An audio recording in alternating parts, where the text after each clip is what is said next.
আসসালামু আলাইকুম, welcome to Ayans cooking. আজকের আয়োজনে স্বাগত জানাচ্ছি। একের ভেতর দুই অর্থাৎ ফুডি কেক রেসিপি নিয়ে চলে এসেছি আপনাদের মাঝে।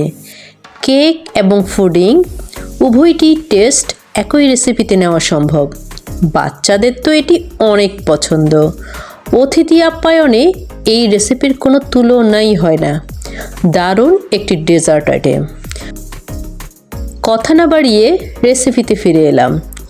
কেক ফুডিং তৈরি করার জন্য আমি এখানে রুম টেম্পারেচারে থাকা 6টি ডিম নিয়েছি। এক এক করে 4টে ডিম ভেঙে নিয়েছি।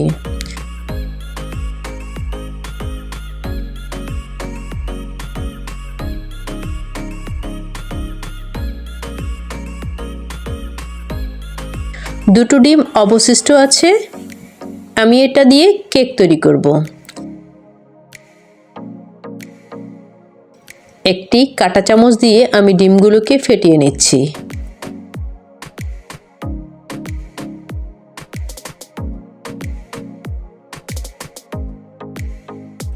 একটি পাত্রে 4 চামচ পাউডার মিল্ক নিয়ে নিয়েছি। কিছুটা পরিমাণে পানি দিয়ে আমি এখন দুধগুলোকে ভালো করে মিক্স করে নেব।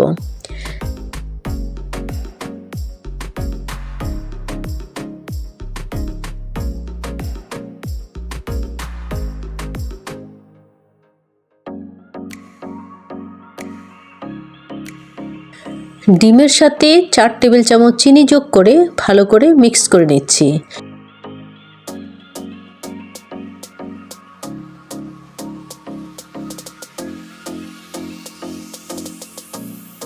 এ পর্যায়ে মিক্স করা দুধটা ঢেলে দিব। ডিমের সাথে ভালোভাবে মিক্স করে নিচ্ছি।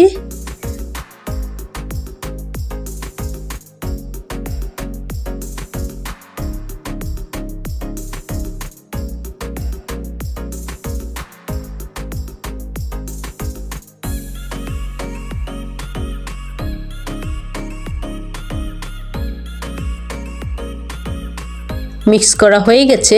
এখন এটাকে এক সাইডে সরিয়ে রাখছি। এখন আমি এরকম একটা পাত্র নিয়েছি। এই পাত্রটাতেই আমি ফুডিং তৈরি করব। এখন এই পাত্রটাতে ক্যারামেল তৈরি করে নিচ্ছি। তাই পাত্রটিতে 2 চামচ পানি আর 2 টেবিল চামচ চিনি দিয়ে নিয়েছি। আর দিব 1 চামচের চেয়ে একটু বেশি ঘি। এবার চুলাতে বসিয়ে ক্যারামেল তৈরি করে নিচ্ছি। কিছুক্ষণের মধ্যেই এটাতে গোল্ডেন কালার চলে আসবে। কালারটি চলে এসেছে। আমার ক্যারামেল তৈরি করা শেষ। এখন আমি কেক বানাতে চলে যাব। এখানে আমি 6টি চকলেট বিস্কিট নিয়েছি। এগুলোকে প্যাকেট থেকে খুলে নিব।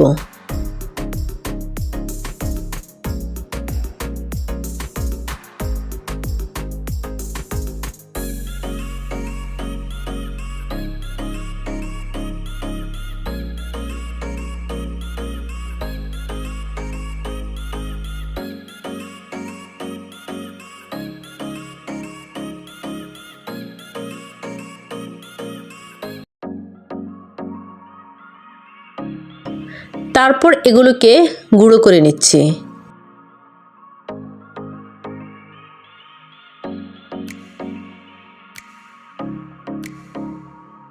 কেকের বেটার বানানোর জন্য আমি এখানে একটা বাটি নিয়েছি। এর মধ্যে 2টো ডিম দিয়ে দিব। ডিমের কুসুমগুলো আলাদা করে নিচ্ছি। এরপর ভালো করে কাঁটা চামচ দিয়ে ডিমটাকে ফেটিয়ে নিব। আমি ম্যানুয়ালি দেখিয়ে দিচ্ছি কিভাবে ফুডিং কেকটা তৈরি করা যাবে। এখানে ইলেকট্রিক বিটার ইউজ করছি না। এরপর দিয়ে দিব আধা কাপ চিনি। তারপর চিনি আর ডিমটাকে ভালো করে আবার মিক্স করে নিচ্ছি।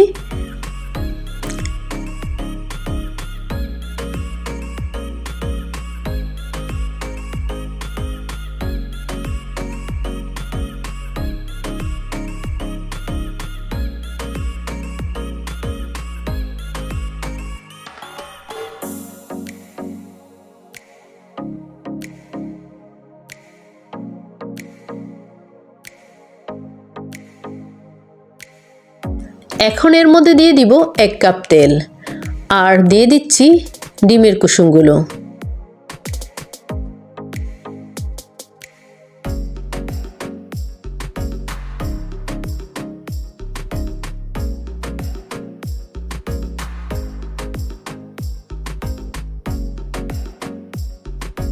আরেকটি পাত্রে নিয়ে নিয়েছি আধা কাপ ময়দা। এরপরে দিয়ে দিচ্ছি বিস্কিটের গুঁড়ো, দিয়ে দিচ্ছি 1 টেবিল চামচ গুঁড়ো দুধ এবং 1 টেবিল চামচ বেকিং পাউডার, আরও দিয়ে দিচ্ছি 1 চিমটি লবণ। ভালো করে উপকরণগুলো মিক্স করে নিচ্ছি।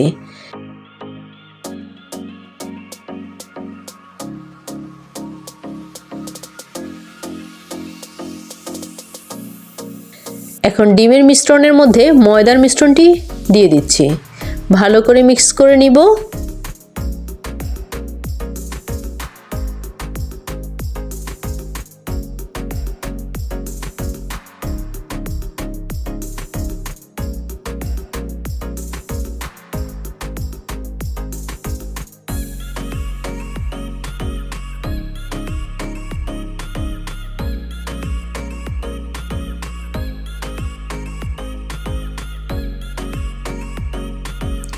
পাত্রটা ছোট হবে দেখে আমি আরেকটা পাত্রে ক্যারামেল তৈরি করে নিয়েছি। এখন পাত্রটার মধ্যে পুডিংয়ের মিশ্রণটা দিয়ে দিব, তার উপরে কেকের মিশ্রণটা দিয়ে দিব। ভয় পাওয়ার কোনো কারণ নেই, কেকের মিশ্রণটা অনেক হালকা, তাই পুডিংয়ের মিশ্রণটার সাথে মিশে যাবে না। একটু ট্যাপ করে দিব যাতে কোনো বাবলস না থাকে। চুলায় একটা পাত্র বসিয়ে পর্যাপ্ত পরিমাণে পানি দিয়ে পাত্রের ভিতর একটা স্ট্যান্ড বসিয়ে দিব। এখন আমি ঢাকনা দিয়ে ঢেকে দিব 1 ঘন্টার জন্য। ঢাকনার এই ছিদ্রটি অফ করে দিব। ফিরে আসছি 1 ঘন্টা পরে। একটা টুথপিক ঢুকিয়ে কেক পুডিংটাকে চেক করে নিচ্ছি। টুথপিকের গায়ে যদি কিছু লেগে না থাকে, যদি এটি পুরো শার্প আসে, তাহলে বুঝতে হবে কেক পুডিংটা হয়ে গিয়েছে। আমি এখন এটাকে তুলে নিচ্ছি। তারপর এই পুডিং কেকটাকে ঠান্ডা করে নিব। ঠান্ডা করে নেওয়ার পর একটি ছুরির সাহায্যে কেকের সাইডটা আলাদা করে দিচ্ছি। এখন একটি প্লেটের সাহায্যে আমি পুডিংটাকে পাত্র থেকে তুলে নিচ্ছি। তো তৈরি হয়ে গেল আমাদের অসাধারণ পুডিং কেক। আমি এখন পুডিং কেকটাকে একটু কেটে দেখাচ্ছি। দেখুন ভিউয়ার্স, এর ভেতরের অংশটা দেখতে কতটা সুন্দর লাগছে এবং কতটা পারফেক্ট হয়েছে। দুটো লেয়ারের কম্বিনেশন জাস্ট অসাধারণ। ছোট বড় সবারই অনেক পছন্দের একটি রেসিপি, হেলদি তো বটেই। আশা করি আমার আজকের ভিডিওটি আপনাদের অনেক ভালো লেগেছে। ভিডিওটি ভালো লাগলে আমার চ্যানেলটির সাথেই থাকবেন সাবস্ক্রাইব করে, এবং আপনাদের সুন্দর মতামত অবশ্যই ভিডিওতে রাখবেন, এবং আপনাদের কিছু জানার থাকলে কমেন্টসে লিখে পাঠাবেন। আজ এ পর্যন্ত। ওকে, আল্লাহ হাফেজ।